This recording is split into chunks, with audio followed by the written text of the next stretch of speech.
Y en esa foto, en esa imagen, con esos cascos desparramados por la geografía áspera de las Malvinas, son 40 años de ausencia, ¿no? Son 40 años de gente que no estuvo más y son 40 años de unas islas. El otro día lo decía el presidente Alberto Fernández en la Cumbre de las Américas, donde el mapa oficial de la cumbre no tenía colocadas a las Islas Malvinas.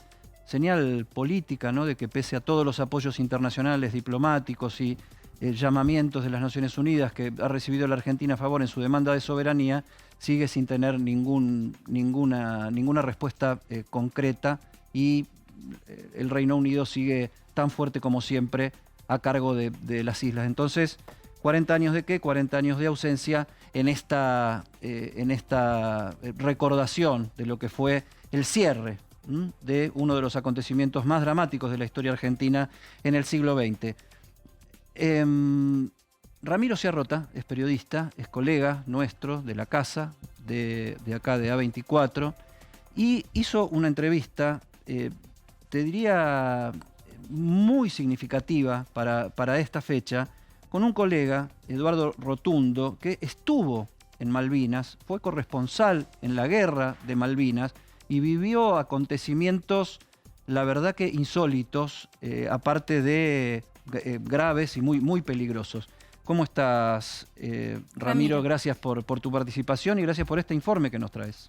Eddie, Marcela, buenas noches. Así es, viajamos a Mar del Tuyú con un equipo de A24 para entrevistar a Eduardo Rotondo. Eduardo Rotondo tenía apenas casi 30 años cuando lo llamaron de la agencia Bay Press para la que trabajaba en Centroamérica, cubriendo enfrentamientos bélicos en el lugar, y con el engaño de decirle que iba a cubrir el Mundial de 1982, en marzo de ese año lo traen de regreso a Buenos Aires.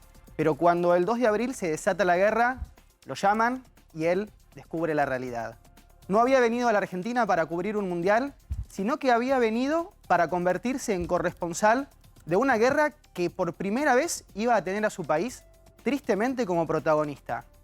Y no fue lo único que él tuvo que protagonizar, porque cuando llegó el momento de la capitulación, Eduardo Rotondo era el único argentino no militar que estaba en las islas como corresponsal de guerra y que el 14 de junio, hace 40 años, pasó a la historia por ser el único que pudo capturar el momento de la capitulación, la llegada de los ingleses a Puerto Argentino y ese momento en el que se tiene que firmar la rendición para ponerle punto final al enfrentamiento bélico. Compartamos la primera parte del informe que preparó Ramiro para que todos lo veamos en esta fecha tan significativa.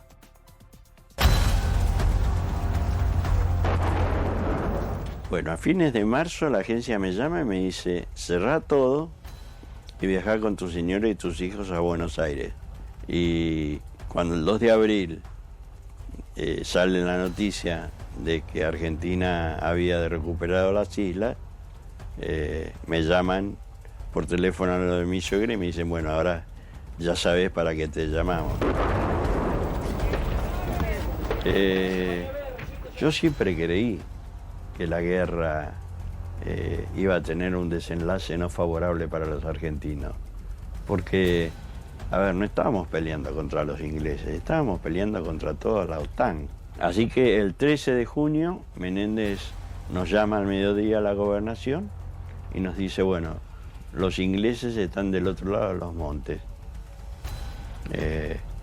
Hoy, en 1 o 2 horas, va a llegar un Hércules. Los invito a que se retiren de la isla. Y bueno, general, usted tiene mi acreditación como corresponsal de guerra, yo me quedo. Y estaba haciendo una nota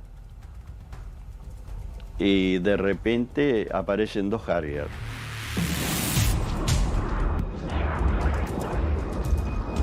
Cuando aparecen los 2 Harrier, lo primero que se grita es alerta roja. Y los 2 Harrier en realidad lo que venían eran a tirar bombas en la zona de los montes para hacer el famoso ablandamiento. Pero cuando ven que hay un grupo grande de soldados, por supuesto que no distinguía que había un camarógrafo o nada, empiezan a disparar sus ametralladoras contra los soldados. El 13, a la tarde, vuelvo a la misma zona y empiezo a grabar ya sobre la zona de los montes porque la artillería estaba disparando sobre esa zona. Y entonces yo interpreto que lo que ocurrió fue que un observador adelantado británico vio en algún momento el reflejo del sol en la lente de la cámara y se creyó de que yo también era a lo mejor un observador adelantado y no un camarógrafo. Bueno, ya la tercera vez digo, bueno, me voy a tratar de parapetarme en el monumento de la Segunda Guerra Mundial, me meto ahí y grabo. Y ahí es donde una de las esquirlas me pega en la cámara, en la cámara de lente normal, y me rompe la cámara. Y el 13 ocurrió algo. En el 13 hubo un sabotaje, extraño sabotaje, porque se cortó la luz de todo Puerto Argentino. Pero las luces la luz de mercurio quedaron todas prendidas. Después pensando, digo, lo que hicieron fue mostrarle a los barcos británicos, ¿sí?, el contorno de Puerto Argentino y marcarle todo el contorno con las luces de mercurio prendidas. Ya el 13 a la noche el bombardeo era permanente, ya se escuchaban disparos de arma larga, así que el 14 salgo a la mañana, descubro de que estaba todo nevado por primera vez y entonces decido ponerme el casco. Porque los disparos venían de dos lados, venían del lado de los ingleses que ya habían tomado las alturas y del lado de los kelpers que disparaban con 22 de su ventana. A la diferencia de lo que algunos periodistas cuentan que la guerra terminó el 13 a la noche, el 14 se combatió hasta las 14 horas. Hora en que se dio una orden de un cese de fuego.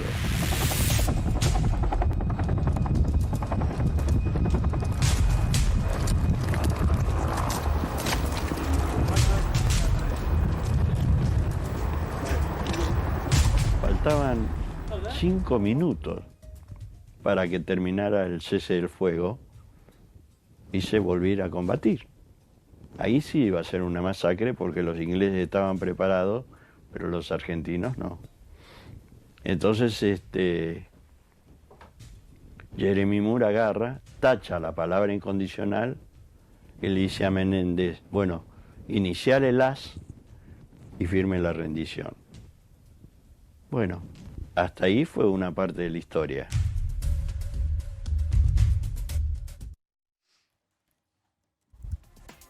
Buenísimo, Ramiro, la verdad, a uno le trae en lo personal muchos recuerdos. Ahí veíamos a Jeremy Moore entrando, o sea, el registro de Rotondo mostrando la llegada del jefe inglés a tomarle la rendición al gobernador en Malvinas. Exactamente, esta es la primera vez que en la televisión argentina se están viendo estas imágenes.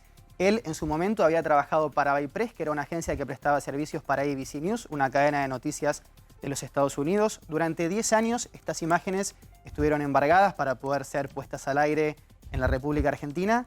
Sin embargo, hace 30 años que nadie fue a indagar en esos recuerdos y estas imágenes nunca habían salido a la luz hasta hoy que Eduardo Rotondo decidió compartirlas con nosotros. Y lo que es el trabajo periodístico, ¿no? Porque bueno, junio también es el mes del periodista, el 7 de junio es el Día del Periodista. Cómo la cámara de algún modo le salvó la vida, ¿no? Porque él contaba en su relato que una esquirla le pega en la cámara, en la lente, y esa esquirla le podía haber volado la cabeza. La cámara funcionó como el casco que ese 13 de junio de 1982 Eduardo no tenía cuando estaba en la zona de los montes, captando el momento en el que los ingleses bombardeaban intensamente y la guerra empezaba a llegar a su final. Vos tenés 27 años. 27 años. ¿Qué es para vos, aparte de un desafío periodístico, pero digo, para vos, argentino, encontrarte con este testimonio, ver que un periodista de una generación anterior pasó por esta circunstancia? ¿Qué te genera a vos recibir este testimonio, incluso con el carácter de exclusivo, pero que alguien te sentás adelante de alguien y te empieza a contar toda esta película, entre comillas, porque bueno, hoy termina siendo una película, ¿no? Para mí principalmente implica conocer una parte de la historia que quizás los que somos de una generación que no vivió Malvinas no conocemos y que creemos que la guerra solo pasó un 2 de abril en cierto sentido. Y esto lo que nos muestra es que fue un conflicto bélico que fue no solamente muy crudo, como todos ya sabemos, sino que hubo partes de la historia que no estamos contando, que no se contaron, y que estas imágenes nos permiten reconstruir, no solamente para este trabajo periodístico que nosotros hoy ponemos al aire, sino también para indagar en la historia de una manera mucho más profunda y con mucha más responsabilidad acerca de cómo fue realmente la vida de esos soldados en Malvinas y el desempeño de nuestras fuerzas en las islas. Ojalá haya elegido bien esa palabra, por lo que decís, tal vez sí, la palabra ausencia, porque bueno, el trabajo del periodismo también es ir a resolver esos temas de ausencia, llenarlo con presencias y cosas que no vimos, que todavía 40 años después no sabíamos, que estábamos como en ascuas, y que un periodista de 27 años, joven, que no estuvo ahí, va y consigue este testimonio. Es la primera vez que en televisión estamos viendo a Jeremy Moore ese 14 de junio de 1982, cuando llega a la gobernación de las islas, donde estaba Mario Benjamín Menéndez, quien era el gobernador puesto por las Fuerzas Armadas, por el gobierno de facto de ese momento, a tomarle la rendición. Fue una ardua negociación la que hubo en ese lugar, según relata Rotondo. El acuerdo de rendición se termina firmando 5 minutos antes del final y había una palabra en la que no se ponían de acuerdo, que era una rendición inconcebible. Eduardo no recuerda exactamente, porque nunca lo supo, qué implicaba ese término, pero Menéndez estaba muy opuesto a que estuviera en el texto. En las imágenes se puede ver a Jeremy Moore ingresando y detrás de él hay un soldado que va con una mochila muy grande. Esa mochila la usaban para comunicarse con Margaret Thatcher, la primera ministra del Reino Unido durante el conflicto bélico. Moore se comunicaba directamente con Margaret Thatcher, según relata Rotondo, y terminan firmando la rendición, se cree incluso con la oposición de la primera ministra a eliminar esa palabra. La dama de hierro era entonces. Veamos la segunda parte de este informe extraordinario de Ramiro Sherrott.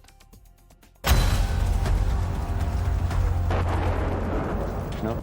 Llegan al hotel 2 oficiales británicos y preguntan, el camarógrafo que habían visto ayer, que había estado filmando. Bueno, en el hotel, como había ya una cierta amistad, sobre todo sobre los hijos de Mr. King, que habían estado estudiando en Argentina, le dicen que yo ya había salido a sacar fotos, a caminar. Vuelvo al hotel y cuando vuelvo al hotel me dicen, alguien del hotel me dice, ahora sí te están buscando a vos. Digo, bueno, gracias. Me dice, abajo está el jeep del hotel con la llave puesta. Voy hasta el apostadero naval. Entonces le digo al capitán del J-Wing si cuando lleva a los heridos al barco no podía subir este bolso con el material del 13, el 14 y las fotografías del 15. Y que era muy difícil subir. Bueno, le entregué el bolso y me pregunta, ¿qué vas a hacer ahora? Y bueno, ¿y qué hago? Dice, dejale ahí que ya la van a venir a buscar y subite, te doy una especie de overall y a partir de este momento formas parte de la tripulación del J-Wing. Cada vez que llegábamos al Irizar era imposible subir porque solo subía el herido. Bueno, el 16 a la tardecita, el Irizar había subido a los 420 heridos que quedaban y zarpa.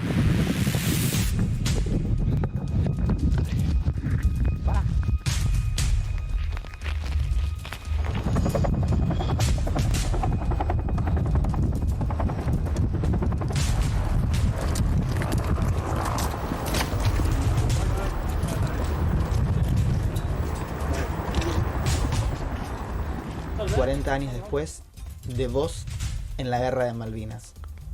Si pudieras volver el tiempo atrás, a ese día de marzo de 1982 que te llamaron, te dijeron venía a Buenos Aires, y ese 2 de abril en el que te enteraste cuál era tu destino, ¿volverías a aceptar el desafío? Sí. ¿Por qué?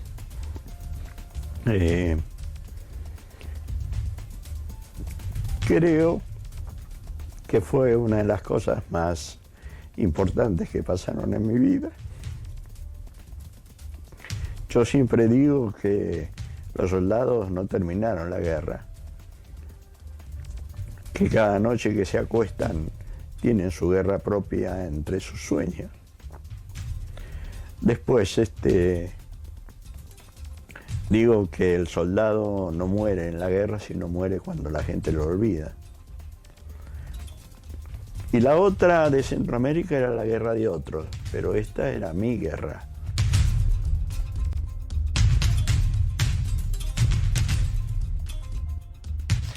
Bueno, 40 años de este episodio que marcó un antes y un después definitivamente en la historia argentina, en la historia humana, social, económica. La verdad, como periodista de esta generación, a mí me encanta que vengan detrás, corriéndolo a uno, periodistas como Ramiro, que no solo están en el dato o en saber mirar a cámara o en un montón de detalles que tienen que ver con esta profesión, sino viendo la historia, conmoviéndose con las propias raíces de su país. ¿Qué te pasó, Ramiro, con esas lágrimas que mostraba tu entrevistado y esa voz entrecortada para la evocación final? Fueron casi 90 minutos de entrevista en la que, a decir verdad, fue muy difícil poder hacerle preguntas a Eduardo porque a mí en varias partes se me cerraba la voz. Del solo hecho de pensar que quienes estuvieron en la guerra tenían 9 años menos de los que yo tengo ahora y que Eduardo prácticamente tiene la edad que yo tengo hoy, él tenía en ese momento. Y yo creo que estas imágenes nos tienen que servir a todos, estas y tantas otras que hay en la guerra, para no olvidar lo que pasó y para no dejar nunca de reclamar la verdadera patria que son las Islas Malvinas. Y el sentido verdadero del periodismo, ¿no? Porque ver esa imagen, esa foto de él con esa cámara tapándole la cara y haber escuchado de su boca que esa cámara le salvó la vida porque la esquirla pegó ahí, fue como su escudo. Y que volvería a ir, Eddie, porque la verdad que uno cuando vive algo que es terrorífico, imagino que volvés para atrás y decís, no, lo evitaría. Lo que es la patria, ¿no? Lo que se lleva en la sangre es imposible de describir más que con este tipo de historias. Rami, la verdad, brillante tu trabajo. Gracias por acercarnos a este material. Como decimos siempre, los que estamos en esta generación, que lo leemos en los libros, a veces esos libros también tienen un sesgo editorial. Pero cuando escuchás estas cuestiones en primera persona, se completa la historia y el sentido de lo que muchas familias argentinas hemos transitado, ¿no? Rami, mañana vamos a poder ver todo este contenido en a24.com, ¿no? Va a estar disponible en las próximas horas en a24.com para que quienes quieran volver a revivirlo puedan tenerlo al alcance de un clic en sus computadoras o en sus celulares. ¿Y te seguimos en redes en dónde? @Rami Ciarrota en Instagram y en Twitter me pueden seguir quienes lo deseen. Gracias, Rami. Espectacular.